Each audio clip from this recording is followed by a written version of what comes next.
This is Indian Country Today. Kuwatsi Hopa. I'm Aaliyah Chavez. Thank you for joining us for this special virtual fundraiser to celebrate the 40-year anniversary of Indian Country Today. I'm joining you from the ancestral homelands of the Peeposh and O'odham people in Phoenix, Arizona.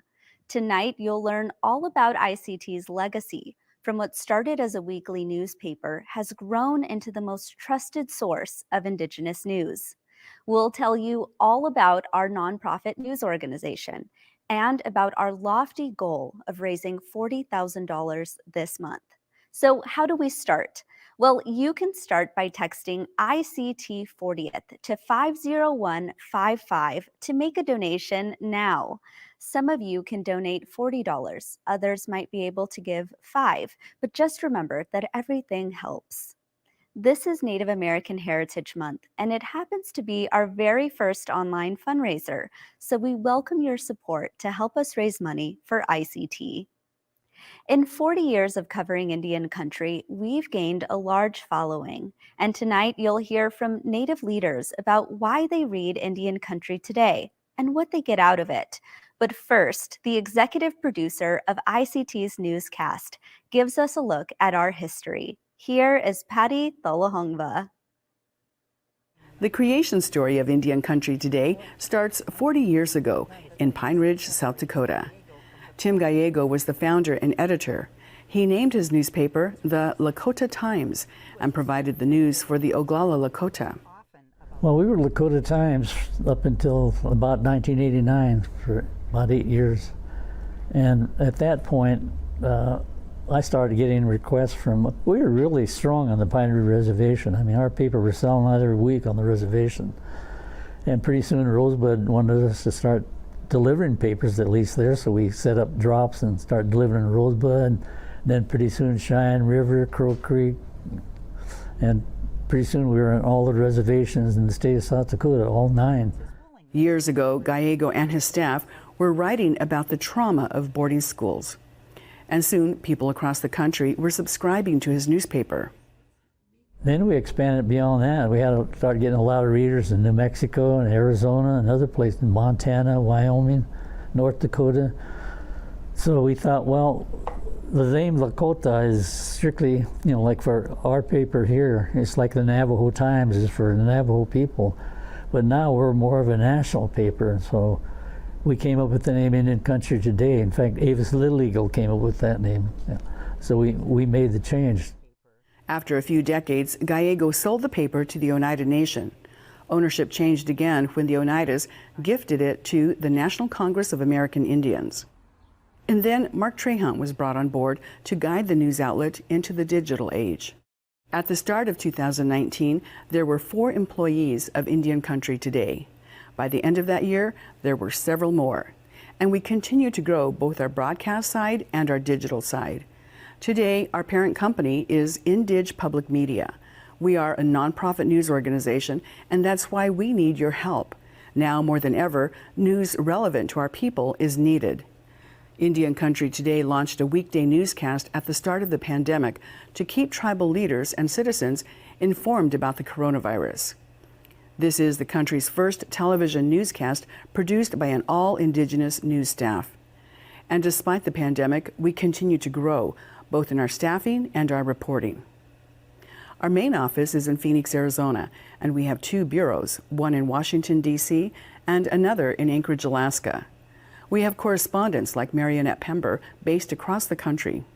She's traveled to Minnesota to cover land defenders and to the homelands of the Meskwaki Indians in Tama, Iowa to cover the country's only caucus held on sovereign Indian land. And she's even featured Native youth. I'm here on Madeline Island in Wisconsin, and this is a very important place for Ojibwe people. Behind me you see some boys and girls playing lacrosse, which is a traditional Ojibwe game. It's the creator's game. And I'm here covering a number of events, demonstrations of Ojibwe art and crafts and traditional teachings. This is the kind of thing that we cover at Indian Country Today. Meet a few more of our staff. Bonjour. My name is Dalton Walker. I'm the Deputy Managing Editor for Indian Country Today. I'm coming to you from the homelands of the Peepash and Atam people on the banks of the South River in what is known as the Phoenix Valley. Working for Indian country today is a blessing. Each day we get to report on issues that matter to you, to me, to all Native people and beyond. Miigwech. Hi, my name is Caitlin Onawa Boycell. I am one of the producers and reporters for our TV broadcast team.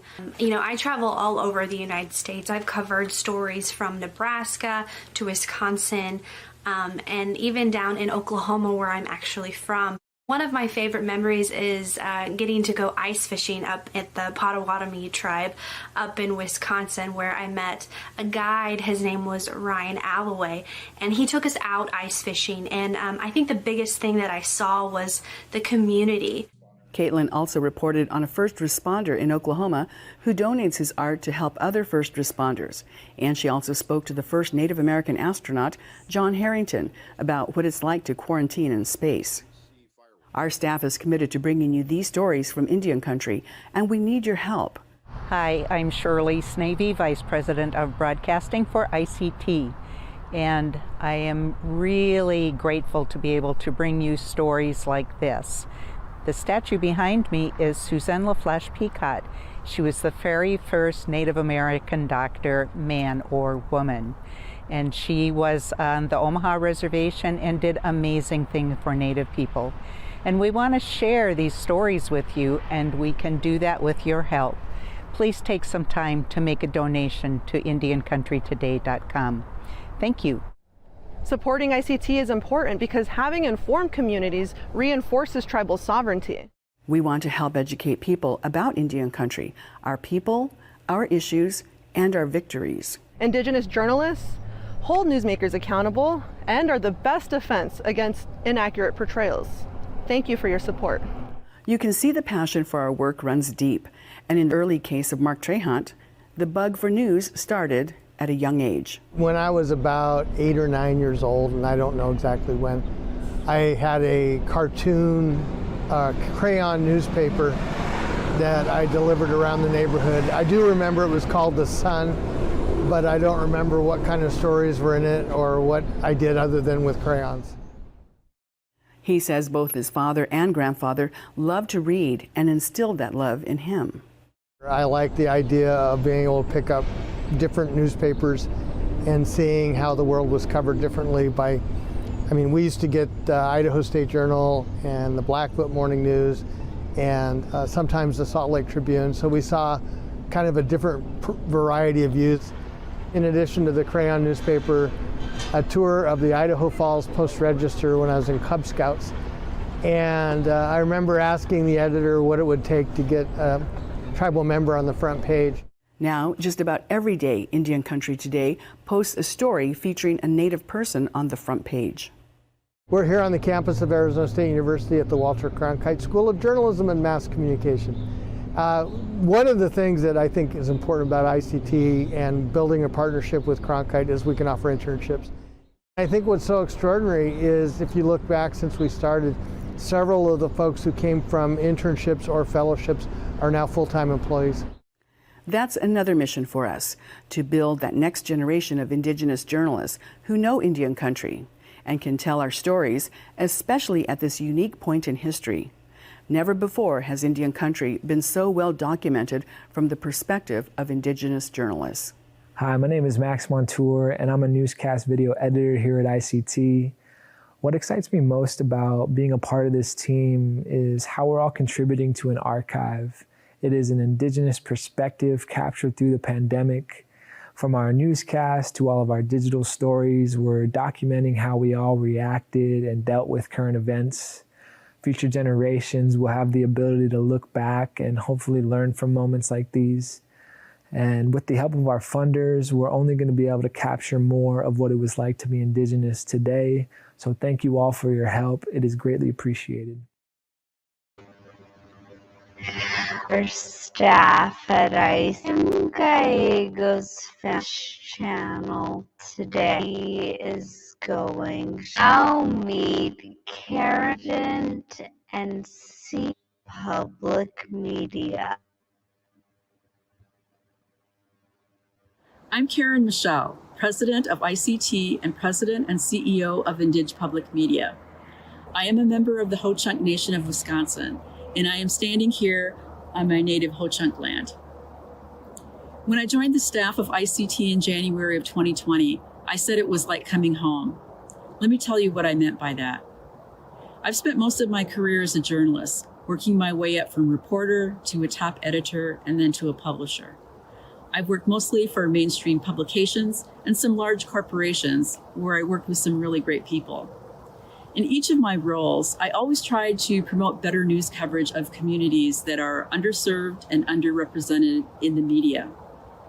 When I pitched story ideas about Native people as a reporter, it was tough to hear responses like, "That sounds like a good story, but you just did a story on Native Americans a few months ago." So when I became an editor and made choices about news coverage, I pushed for more stories about diversity in our communities. But for me, it was never enough. That is, until I started working for ICT. We are a nonprofit news organization covering the Indigenous world through a daily digital platform and a weekday newscast with international viewership. We deliver news, entertainment, and opinion online and through public television in the US, Canada, and Australia. We matter because we tell stories rarely covered by mainstream media, written and produced by Indigenous journalists for an Indigenous audience. We have 3 priorities over the next 3 years: broadcast excellence, compelling storytelling, and the next generation. For broadcast, we want to invest in the quality of our programming to match the highest standards. We want to tell you more stories that you've never heard before. We want to mentor and hire more Indigenous journalists. Will you help us by donating to ICT? This year, we are celebrating 40 years as a news organization. ICT has come a long way since it started as the Lakota Times in 1981 by visionary journalist Tim Gallego. At the same time, we are also a 3-year-old startup company with a bright future ahead. So what I meant by coming home is the idea of returning to where I belong, serving my people through ICT's original storytelling. And now I want to say to you, welcome home to ICT, your place for Indigenous journalism. As Karen Board of ICT reach our goals and compend the next, we look to our view to support the long-time reader, and as we told have a newscast station with us in March of 2020, recognize the news about the Corona communities. All odds we cast states like in DC, and the last newscast has used in our home video and take a look at some of viewed since the televise some of.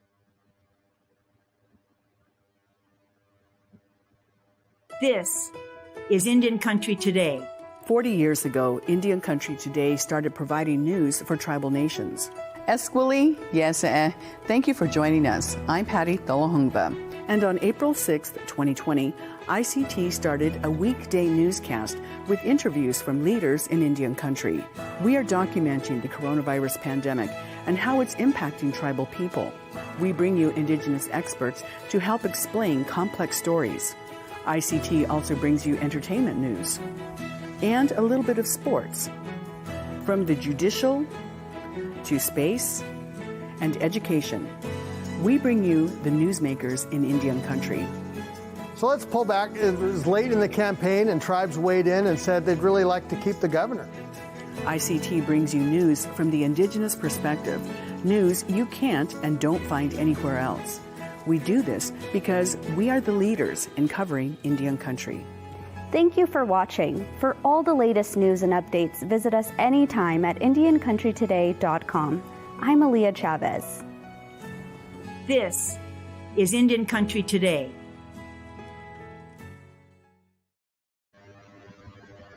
You support ICT and start by T40th 55 of 5 tiers will help. Note to be gay the face and golf. Only native golf GA Tour caster with. Let's visit.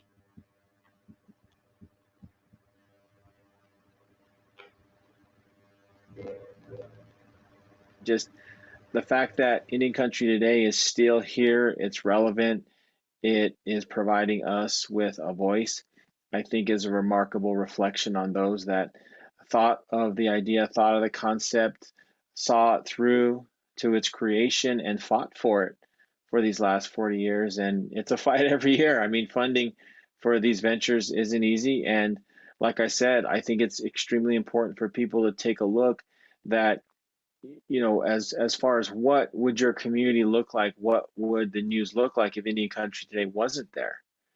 There would be a huge hole, there would be a huge gap of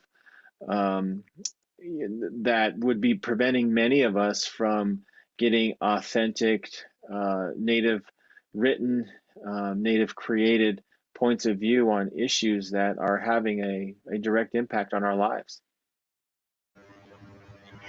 It's hard year when in dark. It ownership and the national audience broaden heat and online and loyal report by sending. Joining her is our president. Love the letters that.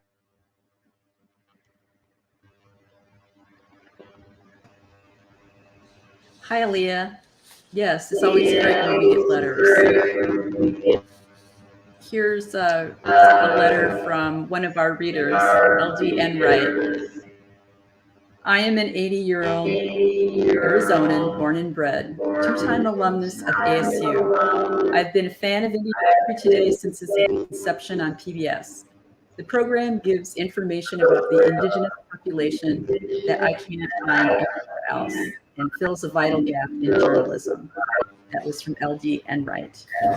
The second one is from Sandra Beasley, and she writes, I am sending you this donation so you can get your newsroom TV for free and clear, and that it will be the best newsroom TV ever. The third one is a postcard that we got that says, thank you, Indian Country Today, for your multifaceted, essential services to Indigenous peoples and all of us. Here's a donation to support your work. Signed, Ruby Phillips, a grateful subscriber.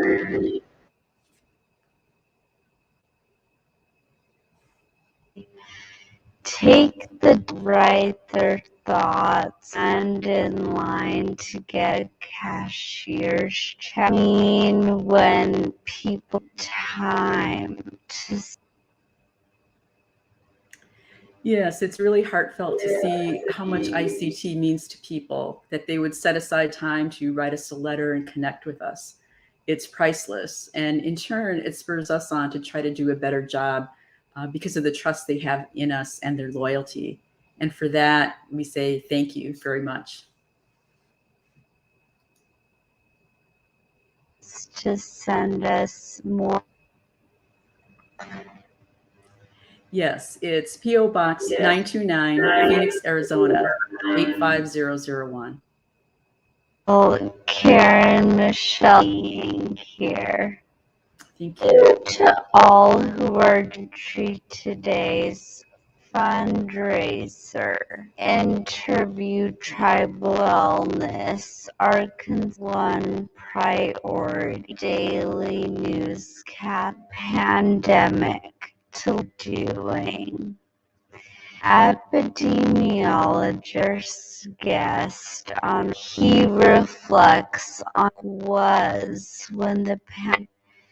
He's hacking for the CD Ebola outbreak.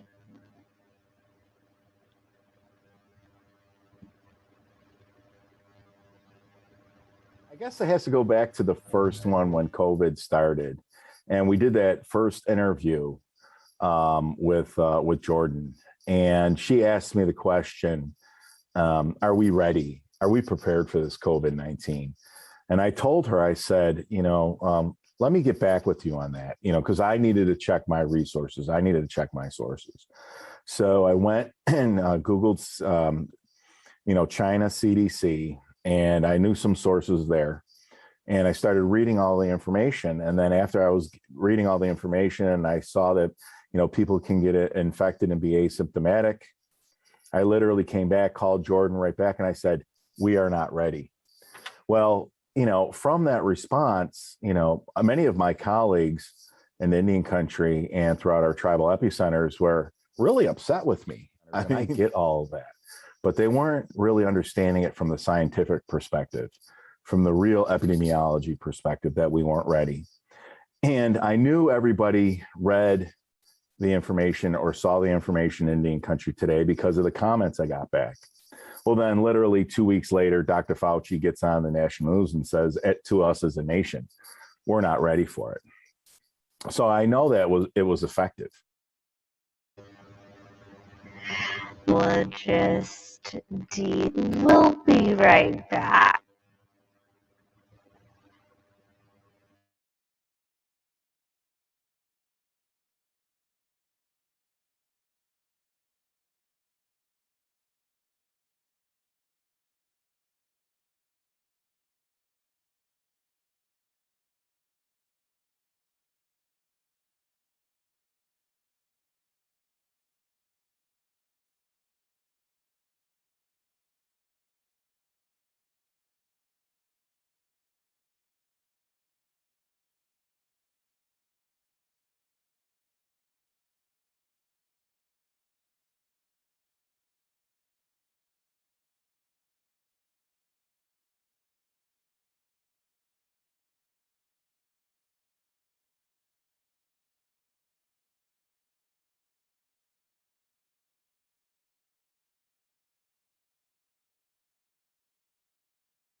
Thank you for joining us for Indian Country Today's 40th anniversary fundraiser.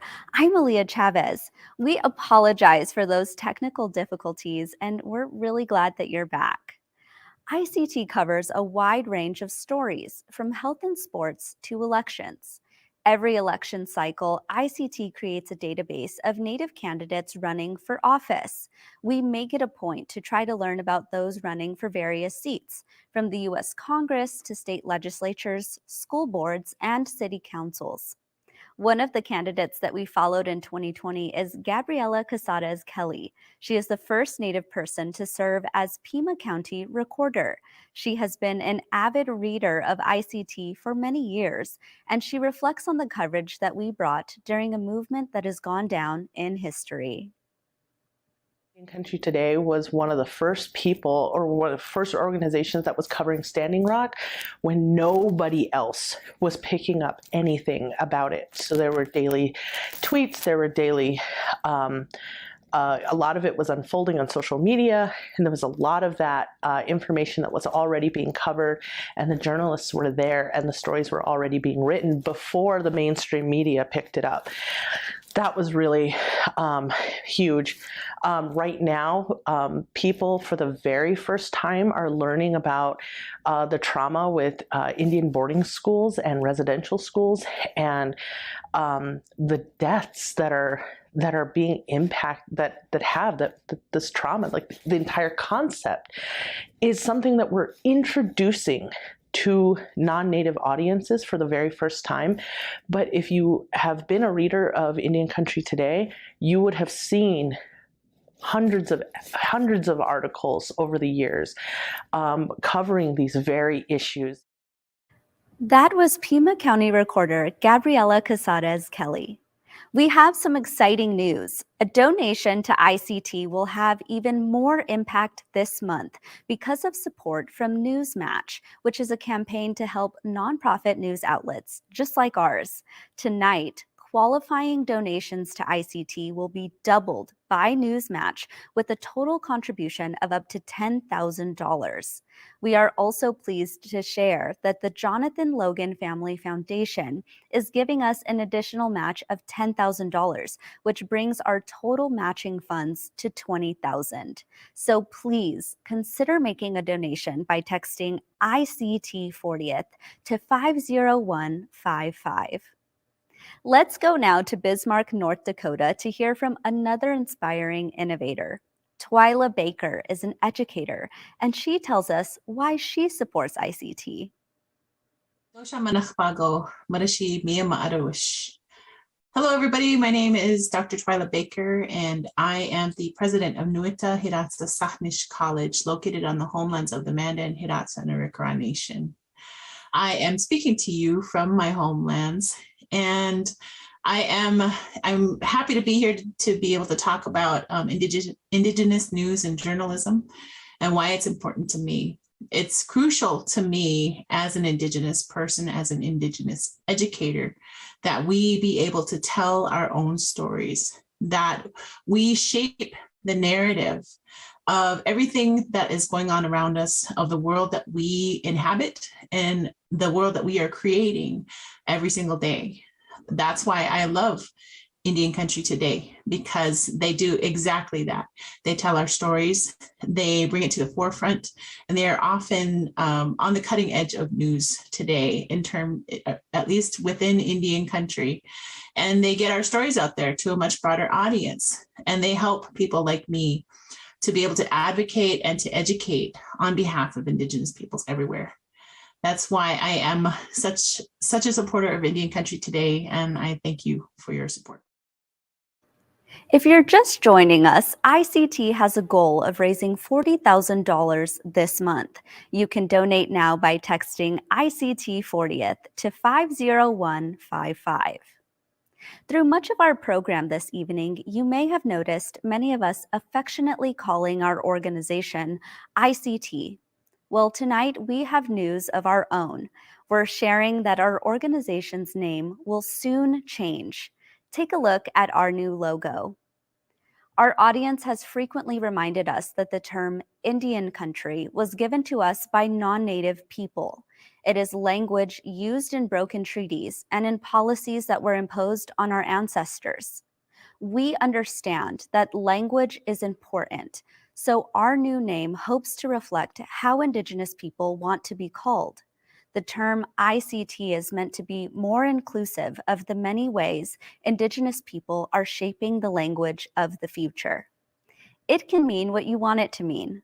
Try Indigenous country today, Indigenous communities today, or just ICT. Stay tuned for more on this name change in the coming months. Through the years, ICT has made friends with many non-native allies. They have helped us reach our goal and mission of covering Indigenous news.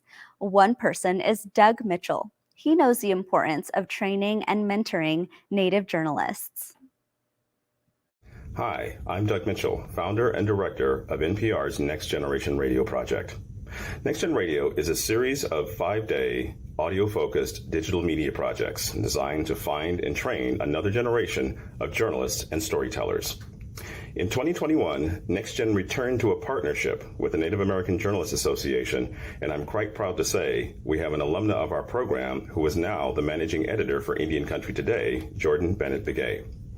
Jordan was in our program in 2016, and because lifelong learning is an endeavor for Jordan, she eagerly comes back to work as a managing editor for our audio-focused projects with Naja. And on that lifelong learning note, it took the pandemic to help our NextGen program clearly see what we weren't doing. And today, the mostly virtual nature of our work means this program reaches into more corners of the country and hence gives unserved people an opportunity to grow by finding people who have something to say and let them say it. ICT leads the way, bringing to you stories from Indian country that are told by Indigenous journalists for Indigenous consumers. NextGen will keep looking for and growing Indigenous talent. Please keep reading their work. Thank you for your support. At our website, you can read a story by one of our reporters or freelancers, and you can also click on the tab Newscasts to watch our program. Let's take a look at our first year of ICT's newscast and some of the leaders that we interviewed for it.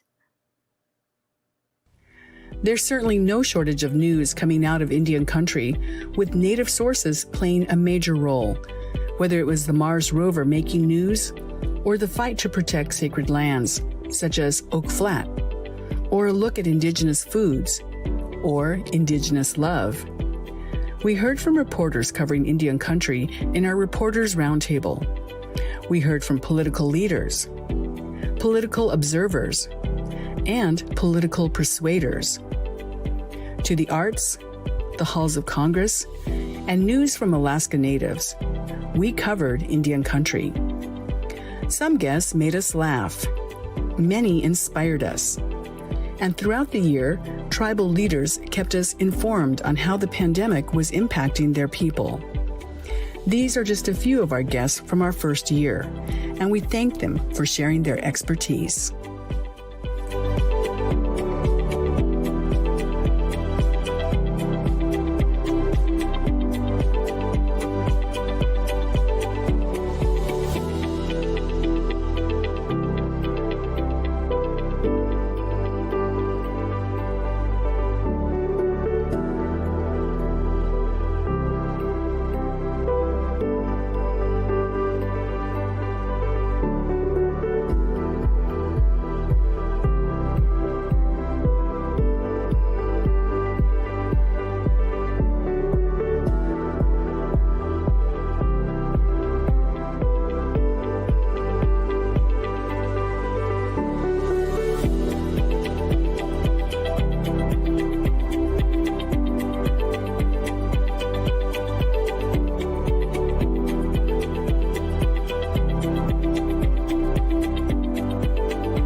It's exciting to see how many experts we have in our tribal communities, yet these experts are rarely, if ever, seen on other national newscasts. Our newscast is carried on the FNX network and by several other PBS stations in additional states. If your PBS station doesn't yet carry our newscast, call them and request that they add it to their program schedule. And again, thank you for joining us for ICT's 40th anniversary celebration. Let's check in now with Derek Bizzo for a live update on our fundraiser. Derek is a soon-to-be board member of Indige Public Media, which is our parent company. Hi, Derek. How much money have we raised so far? Yeah, there, Leah. Thank you for checking in. Right now, I'm proud to report that we're just over halfway toward our goal, everyone. We've raised $21,476.36. Good, good. A round of applause for everyone who has donated so far. And Derek, I understand we've received some donations from different parts of the world. Yes, and it's a long list, Aliyah. I can confirm that we've received contributions from donors in Japan, Mexico, Finland, Canada, Switzerland, England, Germany, Australia, Bermuda, Chile, China, Denmark, France, Ireland, Italy, the Netherlands, and Norway. We always love to remind people that Indian Country Today's reporting covers not just the United States, but a lot of the countries that you just mentioned. So that's really wonderful to hear that we have supporters from those countries. Derek, I want to switch gears and talk about your soon-to-be position as a member of our board. Why was that an important choice for you to join our board? Oh, thanks for the question, Aliyah. I'm actually a proud graduate of Arizona State University's Walter Cronkite School of Journalism prior to my career in law. So for me, it's so important to support the work that you and your colleagues do in whatever form I'm able to. I think Native people should be empowered to tell our own stories because our storytellers are the ones that provide the rich context for the issues we face, and they have the proper mindfulness to tell our stories in appropriate ways. Well, Derek, before you go, remind us, how can we donate to ICT? Sure. You can donate by texting ICT 40th to 50155, or you can visit ICT's homepage and click on the contribute button in the top right corner. Or you can mail us a donation at P.O. Box 929, Phoenix, Arizona 85001. Derek Bizzo, thank you so much for being here. Thank you. 80% of our readers and viewers find us on their cell phone, and you can too by texting ICT 40th to 50155. Let's switch gears to talk about another prominent issue affecting Indian country, and that is the epidemic of missing and murdered Indigenous relatives. Jordan Marie Daniel knows this issue because she's dedicated her life's work to it. She's a runner, consultant, organizer, and filmmaker. She told me why it's important to her that she speaks with Native journalists about this topic. Anytime that I speak with an Indigenous writer or filmmaker or journalist, news anchor, caster, there's a huge difference in the amount of support and understanding. I don't have to constantly educate. I can actually just speak to my own lived experience and share about the advocacy work that I am doing. And it leads to just further conversations in a comfort level and in also a safe space, a safe way to be able to talk about what we're doing in our communities. And there's no judgment, there's full understanding, there's full support. And the way it gets written or the way it gets portrayed and told is done in a way that I feel the rest of the news needs to do it. They need to have trauma-informed care in writing. They need to make sure that they're telling the stories in a way that is supportive and not extractive or tokenizing or harmful. And it needs to be done where they can be part of the storytelling, making sure that their story is being told in the right and most respectful way. And there has been such a big difference working with non-Indigenous media and journalists versus actual Indigenous journalists and writers. That was Jordan Marie Daniel. I chose journalism as a career because the truth is important to me, and I'm honored to work alongside some of the nation's best Indigenous journalists. Let's recognize a hardworking and talented reporter, Mary Annette Pember. She is this year's winner of the prestigious Richard LaCourse Award for Investigative Journalism. The award is given by the Native American Journalists Association. Other members of our staff won awards for their reporting too. At the 2021 NAJA Awards, ICT captured 4 first place awards and won in 7 other categories. We even won first place for general excellence in television. Please help us keep this momentum going. You can make a donation by texting ICT 40th to 50155. One of our favorite stories to tell has been about space. Various Indigenous professionals work at the National Aeronautics and Space Administration, also known as NASA. One of them is mechanical engineer Aaron Yazzie. In 2020, some of the hardware that Aaron built was sent millions of miles away to the planet Mars, and it caught a ride on the Perseverance rover. We interviewed him for this historic event. Indian Country Today was one of the outlets that reached out to me to specifically ask for my perspective and how I felt going through these historical moments. And it was so nice to be able to communicate. I felt like I was communicating directly with my people. And that was what I wanted. I wanted to stand, shout from the rooftops all the good things that were happening. And I wanted my community to know about it. And Indian Country Today made that happen. We've heard tonight from ICT's friends and family. We're getting close to the end of our time together for our 40th anniversary fundraiser. But first, please take a minute to support ICT. You can donate now by texting ICT 40th to 50155. Now let's hear from our fearless and visionary editor. I'm Mark Trahant, editor of ICT. Let me tell you a story. We've heard a lot, and we have reported about the many tragedies associated with boarding schools. One story you might not have heard is about limits. More than a century ago, there was this book called Course of Study for the Indian Schools of the United States. Fascinating read. The government instructions suggested that windows should be kept open all day, lowered a little from the top and raised from the bottom, so little ensures good ventilation. That's because Native students, it said, needed more air. 98 cubic feet per person. This was long before the influenza and COVID. Marching was considered a helpful exercise, everything designed so that the students would be more patriotic and Christian citizens. This very idea conflicted with the ideals of the First Amendment. It should have been a violation of the country's own standards. But today, let's talk about limits.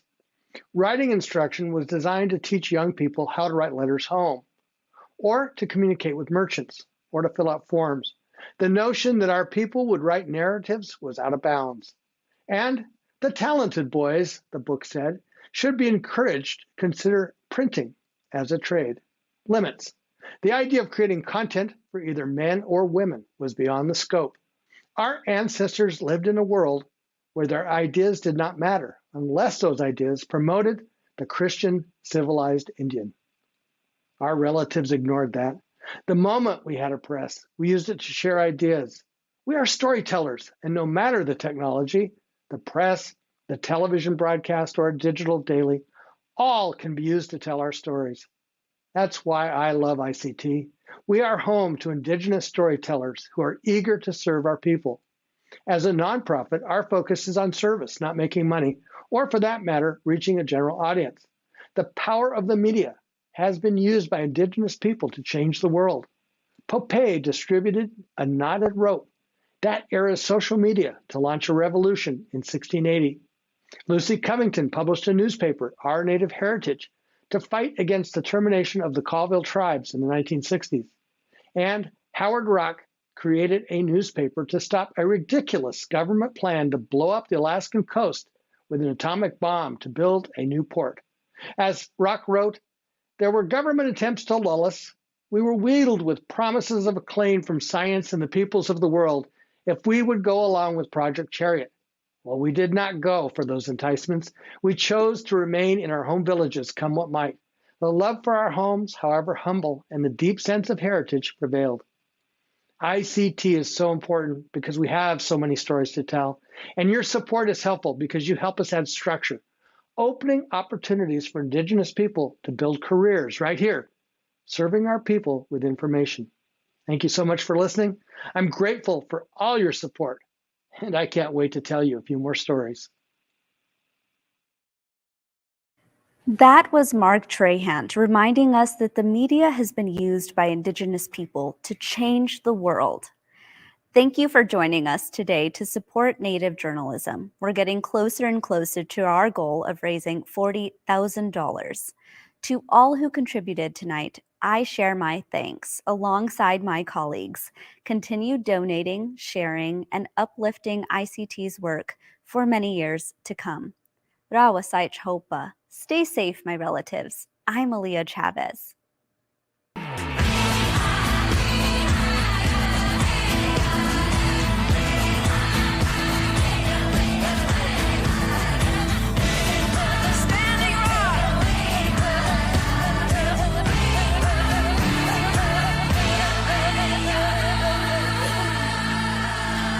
This is Indian Country Today.